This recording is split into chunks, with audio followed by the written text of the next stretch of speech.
இந்த வீடியோவில் நம்ம எதை பற்றி பார்க்க போகிறோம்னா, கலைஞர் மகளிர் உரிமைத் தொகை திட்டம் குறித்து மிகவும் முக்கியமான புதிய தகவல் ஒன்று விலகியுள்ளது. அது என்ன என்பதை பற்றி தான் இந்த வீடியோவில் நம்ம டீட்டெயிலாக பார்க்க போகிறோம்.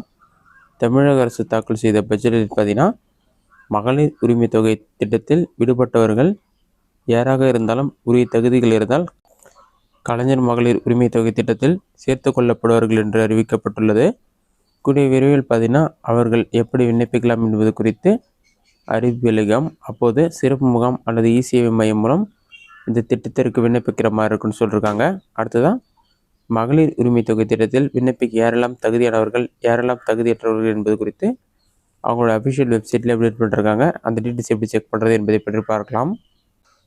வெப்சைட்லேயே பார்த்தீங்கன்னா கலைஞர் மகளிர் உரிமை திட்டம் சொல்லி மென்ஷன் பண்ணிட்டு பொருளாதார தகுதிகள்னு சொல்லி கொடுத்துருக்காங்க. கலைஞர் மகளிர் உரிமை திட்டத்தில் பயன்பெற விண்ணப்பிக்கும் குடும்பங்கள் கீழ்காணும் 3 பொருளாதார அளவுக்குழுக்களுக்கு உட்பட்ட குடும்பங்களாக இருத்தல் வேண்டும் சொல்லி மென்ஷன் பண்ணிட்டு ஆண்டு வருமானம் ரூபாய் 2.5 லட்சத்திற்கு கீழ் இருக்கும் குடும்பங்களாக இருக்க வேண்டும் சொல்லி மென்ஷன் பண்ணிருக்காங்க.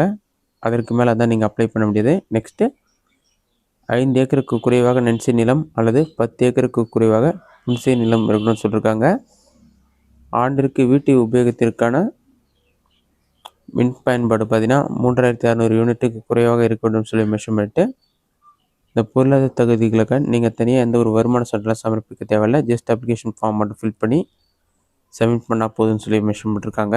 அடுத்ததான் மகளிர் உரிமை திட்டத்தில் விண்ணப்பிக்க தகுதியற்றவர்கள் யாருன்னு சொல்லிட்டும் அதற்கான லிஸ்ட்டும் வெளியிட்டிருக்காங்க.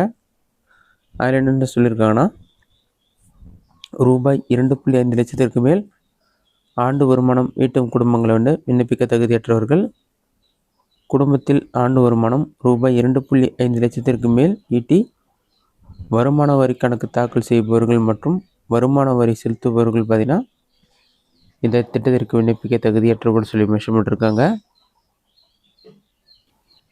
ஆண்டுக்கு 2.5 லட்சத்திற்கு மேல் வருமானம் ஈட்டி தொழில் வரி செலுத்துபவர்கள் வருமான வரி செலுத்துபவர்களாக இதற்கு விண்ணப்பிக்க முடியாது.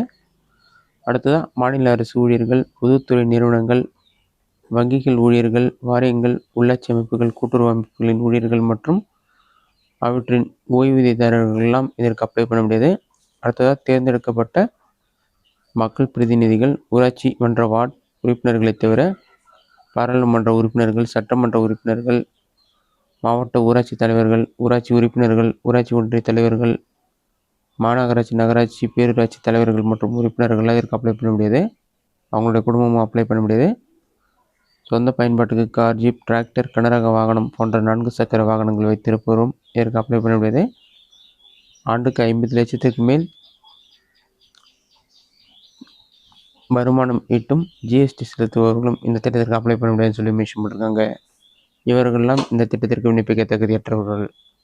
இதுதான் இந்த திட்டம் குறித்து வெளியிட முக்கிய அறிவிப்புகள். இந்த வீடியோ உங்களுக்கு யூஸ்ஃபுல்லாக நினைக்கிறேன். இந்த வீடியோ பிடிச்சிருந்தா லைக் பண்ணுங்கள். வேறு டவுட் இருந்தால் கமெண்ட் பாக்ஸில் கமெண்ட் பண்ணுங்கள்.